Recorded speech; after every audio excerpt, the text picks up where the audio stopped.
Eu sou Tainá, esse é o Dias Radiantes e que bom que você está aqui. Hoje eu queria compartilhar com vocês a leitura de Watchmen, esse quadrinho super legal. Primeiro eu queria dizer como eu fiquei sabendo da existência de Watchmen.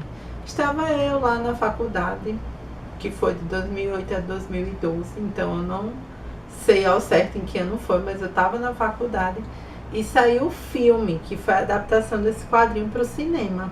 Assim, vi a sinopse, achei legal, gostei do cartaz. Nessa época eu pagava meia entrada no cinema, então era mais fácil de ir pro cinema, porque cinema é muito caro. E eu simplesmente amei o filme, amei a trilha sonora, amei os personagens, amei tudo. Eu lembro até que eu baixei a trilha sonora, eu não, né, que eu não sei baixar a trilha sonora de nada. Luiz, que é meu marido na época, já era meu namorado, e ele baixou a trilha sonora do filme. Eu fiquei um tempão ouvindo essa trilha sonora direto. Eu gostei demais e eu fiquei morrendo de vontade de ler os quadrinhos. Logo que o filme saiu foi um sucesso e aí lançaram essa versão aqui, que é um volume único com todos os quadrinhos, né, que completam a história. Só que na época esse volume aqui era R$110. E esse era uma coisa totalmente fora das minhas condições. E mesmo na internet ficava, sei lá, 80. Eu cheguei a ver até por 65 na internet. Mas mesmo assim era muito dinheiro para eu dar num livro, num quadrinho, né? Eu não tinha esse dinheiro. Então eu não comprei, chorei muito, abracei muito esse quadrinho na livraria, mas não comprei. Até que agora, mais recentemente, eu trabalho, eu tenho mais condições financeiras, e vocês aqui no canal veem que eu compro livros, e eu tinha condições de comprar, e eu comecei a procurar desesperadamente esta edição, ou qualquer outra edição, e simplesmente não existe. Eu cheguei a achar alguns volumes únicos, né, assim, porque eu acho que são 12, foram lançados anteriormente em 12 ou 8, não lembro em quantos volumes foi lançada a história, mas eu achava assim, o volume 4, o volume 11, o volume 7, coisas assim que não estavam completas. Mesmo em inglês, que eu nem leio inglês, mas mesmo em inglês eu não conseguia achar. E o volume único esgotadíssimo, não achava de jeito nenhum, nem na estante virtual, nem na internet, nem em qualquer livraria. Passei mais ou menos um ano sempre dando uma olhada e não achava nunca. Até que um belo dia, andando pela Saraiva aqui da minha cidade, eis que eu encontro este volume único. Ele tá um pouco manuseado. Tinham 2 volumes, um tava amassado e esse aqui ele tava com alguns amassões assim nas páginas, como se tivesse sido folheado, sabe? E aí eu ainda tentei perguntar se tinha um desconto, o cara disse que não, estava por R$110 o preço de alguns anos atrás, e eles não iam mais baixar o preço.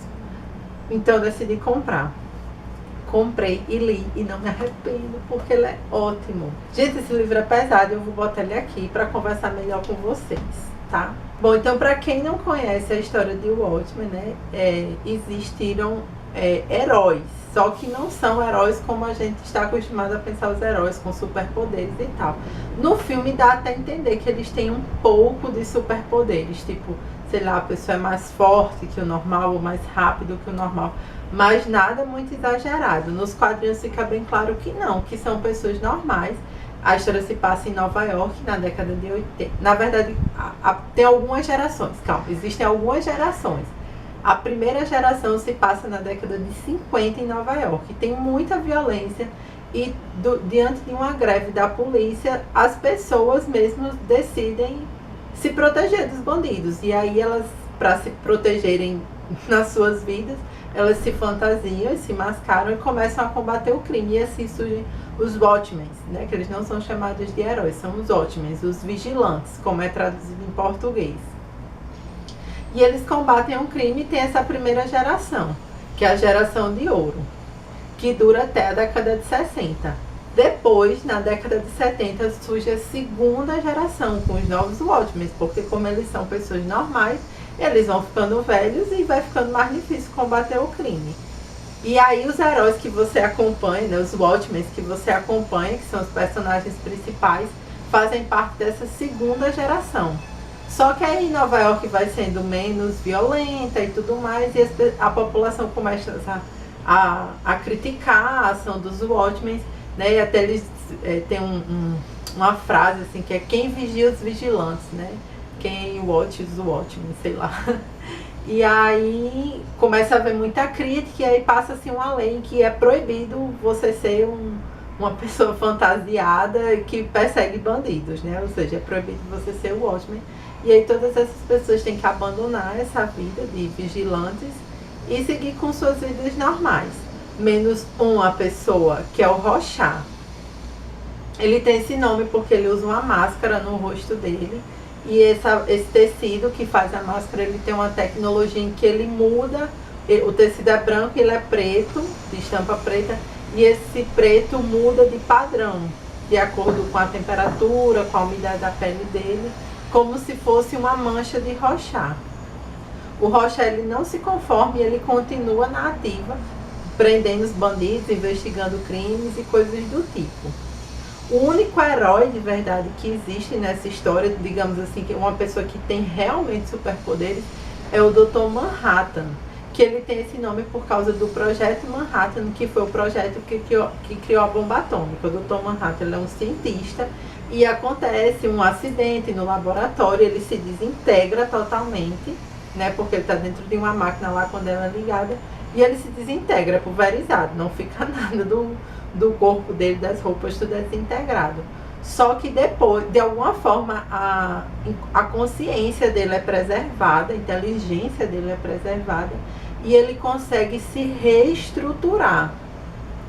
Se reestruturando, ele acaba tendo o poder da própria matéria, porque ele, com a consciência dele, conseguiu reestruturar a própria matéria dele, e agora ele consegue dominar qualquer matéria. Então ele fica grande, ele fica pequeno, ele se teletransporta, ele pode manipular qualquer material, inclusive corpos humanos, e fazer o que quiser. E aí, graças à ação do Dr. Manhattan, a história se passa como se fosse no mundo real, no final da década de 80, sendo que contando que existem os Watchmen e contando que existe o Dr. Manhattan. Então o Dr. Manhattan vai para a guerra no Vietnã e graças à ação dele, né, porque pulveriza milhares de pessoas só com um olhar, literalmente os Estados Unidos vencem a guerra no Vietnã. Então a situação da Guerra Fria é totalmente diferente, porque os Estados Unidos agora não tem só a bomba atômica, eles têm o Dr. Manhattan.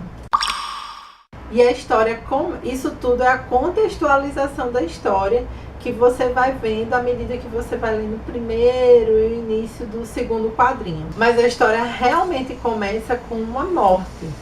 O comediante, que é um dos Watchmen da primeira geração, mas que se manteve ativo durante a segunda também, e agora ele é o único que trabalha para o governo, é assassinado. Você vê o assassinato, né? Começa com as cenas do assassinato, mas você não vê quem foi. E ele morre. E aí surge um símbolo desse assassinato que eu acho que você, mesmo não conhecendo a história, já deve ter visto, que é esse smile com uma gotinha de sangue. E o Rorschach começa a investigar e começa a achar muito suspeito e começa a desconfiar de que existem pessoas que estão caçando os antigos Watchmen, os antigos vigilantes. E aí ele entra em contato com outras pessoas que eram amigas dele dessa época, para avisar, para que eles tomem cuidado, para que eles possam se precaver. E aí toda a história vai acontecendo e eu não vou contar mais para vocês. Mas essa história é super intrigante, vale muito a pena. Eu ficava envolvida a cada instante, e o jeito que o quadrinho é escrito é muito legal, porque, como eu disse, eu nesse vídeo expliquei a contextualização para vocês, mas isso não é uma coisa que aparece de cara, né? Porque tem coisas do passado. Então você vai vendo a história do presente e à medida que as pessoas vão conversando, você vai entendendo o que aconteceu nesse passado. Mas como eu disse, isso não é o principal do enredo da história, né? O enredo da história é do assassinato do comediante para frente, mas para você entender melhor as tensões, as motivações, tudo que está envolvido, você entender esse contexto anterior é muito importante. Uma coisa muito legal é que no final de cada quadrinho vem tipo um extra. Durante vários quadrinhos é um livro que existe na história do Watchmen da primeira geração, contando toda a experiência dele como Watchmen, né, como vigilante. E aí você vai lendo capítulos desse livro, e aí é como se fosse um livro mesmo, né, que tem fotos e tudo mais. E aí começa o segundo quadrinho. Outra coisa muito legal que tem no filme também é esse contador. No mundo dessa época fizeram um contador em que meia-noite seria a iminência de uma guerra nuclear. Porque é isso que foi a Guerra Fria, né? Essa tensão, se haveria ou não a guerra nuclear. Então, no início de cada quadrinho, existe um relógio e que o ponteiro vai ficando cada vez mais perto da meia-noite. E no filme também tem isso, né? Existe um relógio lá na história que de vez em quando tem um take de cena em que esse relógio também está cada vez mais perto da meia-noite. O filme, como eu já mencionei, eu assisti primeiro, né, alguns anos atrás. Eu sabia que eu já lembrava de muita coisa e realmente eu lembrava, mas mesmo assim, sabendo a história do início ao fim, a experiência de leitura foi incrível. O filme é uma excelente adaptação, vale super a pena. E assim que eu terminei de ler o quadrinho, eu revi o filme e era exatamente o que eu me lembrava. É muito, muito, muito legal. Tem só uma coisa que... Tem algumas pequenas coisas do quadrinho que foram cortadas, mas realmente não faz falta e não prejudica em nada a história. É uma coisa que enriquece o quadrinho, mas que de nenhuma forma diminui a intensidade ou o impacto da história do filme. E tem uma coisa que eles realmente mudaram. Mas nisso eu concordei totalmente, porque quando vai acontecer o desfecho final da história, né? Vai ter a conclusão, o final mesmo. Tem uma explicação para um evento muito importante desse desfecho, que no quadrinho é uma coisa meio que, para quem vive nos anos de 2017, você olha assim, eu pelo menos olhei, não, sério que é isso? Porque como eu lembrava do filme, né? Eu lembrava da explicação do filme. Mas aí eu fiquei tipo, não acredito que é isso. Mas assim, pra época em que o quadrinho foi escrito, final dos anos 80, fazia todo sentido ser essa explicação. Né? Hoje em dia parece até uma explicação meio infantil, mas na época fazia sentido eles explicarem desse jeito. Então é legal que tem isso no quadrinho, mas eu achei muito mais legal que eles adaptaram isso no filme. Eu achei que ficou bem mais interessante a explicação para esse evento que deram no filme. Então, de certa forma, eu até prefiro o filme ao quadrinho. Mas eu também gosto do quadrinho porque tem todo esse material extra e um personagem, uma situação ou outra que não tem no filme, porque, enfim, o filme tem que ter um tempo, né? Tem que estar restrita a história ali dentro de um tempo, bem fechadinha, bem amarradinha. E nem sempre dá para colocar tudo. Mas o que eles colocaram foi suficiente, relevante e as principais coisas estão todas lá. Nessa edição, no final, vem um pouquinho falando sobre os autores, né, que é o Alan Moore. Então tem um pouquinho falando sobre ele e também sobre o David Gibson, que é o outro autor da história. Eles também falam sobre o mundo da história, né, como é que foi que eles conceberam o mundo, como eles criaram os personagens e fizeram toda a caracterização, como eles montaram o traço. Eu vou mostrar só esse aqui do Dr. Manhattan, mas tem de todos os outros. Tem também um trechinho do roteiro da história, quando eles estavam preparando, com o que eles cortaram, com o que eles mudaram, com o que eles mantiveram. É só um trecho, mas aí dá para você ter uma ideia. Tem ainda alguns cartazes que eles usaram para divulgar a história, porque eles foram em várias Comic Cons divulgar o quadrinho na época. E aqui é a folha de guarda, né, que complementa a da primeira página. Ó, deixa eu mostrar aqui para vocês verem um pouquinho do traço da história. E sabe uma coisa muito legal dessa história? Que o final dessa história ele é fechado e ao mesmo tempo ele é aberto. Tanto o finalzinho mesmo é igual, né? No quadrinho e no filme. Então se você tiver interesse em ler, talvez seja melhor deixar para ver o filme depois. A trilha sonora perfeita desse filme, não gente, é ótimo. São duas obras perfeitas, assim, eu não mudaria nada. Mas uma coisa legal é que ao mesmo tempo em que o final é fechado, ele é aberto, né? Porque a ideia que motiva o vilão da história, digamos assim, é aquela ideia de que os fins justificam os meios. Então, na verdade, o que ele quer, no final das contas, não é uma coisa ruim. Todo mundo concorda com o que ele quer. Mas o que ele quer, como ele decide chegar lá, nessa coisa que ele quer, é que aí você fica meio assim, poxa, mas isso que você vai fazer é errado. E ele, mas o que eu vou fazer é errado, mas o que eu quero com isso é uma coisa boa. E aí cada pessoa vai ter que uma hora se posicionar diante disso, né? E, gente, é sério, eu amo o Rorschach, sério mesmo, assim, fã número 1 do Rorschach. Pra mim ele é o melhor personagem de todos. Eu adoro ele, é o que eu mais me identifico. Ele tem até uma fala, né, que tá no filme também. Eu não lembro literalmente como é essa frase, né, mas ele se coloca assim: eu jamais vou me vender. Não importa o que esteja prestes a acontecer, né? Eu não vou dizer o que está prestes a acontecer, que é spoiler. Mas assim, ele fica firme nas suas convicções. Isso, caramba, é muito legal. Eu adoro personagens assim, mesmo que eles...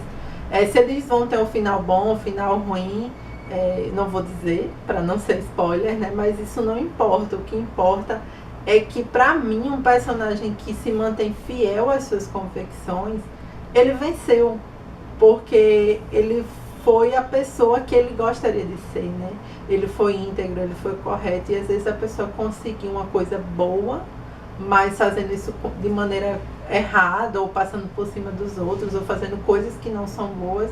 Pra mim, essa pessoa não venceu, porque ela não é uma pessoa legal, não é uma pessoa correta, né? Não é uma pessoa que eu admiro. E também você pode olhar para esse final da história e tanto enxergar ele como uma visão pessimista em relação à humanidade, de tipo, a humanidade é horrível mesmo, e tá tudo uma merda e só vai piorar, quanto olhar para a humanidade com a visão otimista, do tipo assim, poxa, realmente acontecem coisas ruins, mas tá vendo que sempre surge algo que dá oportunidade de a gente fazer diferente, embora que muitas vezes a gente não escolha fazer diferente, a gente escolha fazer igual. Mas a gente sempre está tendo a chance de fazer escolhas novas e de escolher diferente. E é uma mensagem muito legal para a gente ter para a nossa própria vida, né? Às vezes a gente fica tão preso e tão fechado em certos erros e diz, isso sempre acontece comigo, na minha vida sempre é assim, ou na minha vida nunca acontece tal coisa. E talvez seja porque você faz sempre do mesmo jeito, porque você faz sempre as mesmas escolhas e diante das situações você escolhe da mesma maneira. Mas você sempre tem a oportunidade de fazer diferente. E isso é muito legal, né? Mesmo que às vezes você sinta que não há escolha, às vezes há escolha sim. E às vezes gestos que parecem pequenos e insignificantes, a longo prazo eles vão reverberar, vão repercutir e vão gerar coisas de proporções muito maiores do que às vezes uma decisão que parece grande, e aí quando você vai ver no desenrolar da história, ela acaba se tornando insignificante. Eu sei que o que eu estou falando talvez não esteja fazendo muito sentido. Espero que sim, mas se não tiver, porque você não leu a história, eu estou tentando não contar o final da história. Mas se você já leu, se você vai ler, volta aqui depois e assiste. Eu tenho certeza que vai fazer todo sentido para você. Bom, é isso, gente. Eu queria muito compartilhar com vocês a leitura de Watchmen. Essa história que eu adorei. É realmente incrível. Se você não tem condições de ler o quadrinho, se você não acha, se não tem uma biblioteca perto de você, ou se você não tem a quem pedir emprestado, assiste o filme, porque o filme é uma ótima adaptação. Já vale super a pena e você vai poder conhecer essa história incrível. Se você gostou desse vídeo, não se esquece de clicar em gostei pra mim e de se inscrever no canal para acompanhar os próximos vídeos. Estamos com vídeo todas as quintas-feiras nesse mês de maio. Um beijo e até a próxima. Tchau!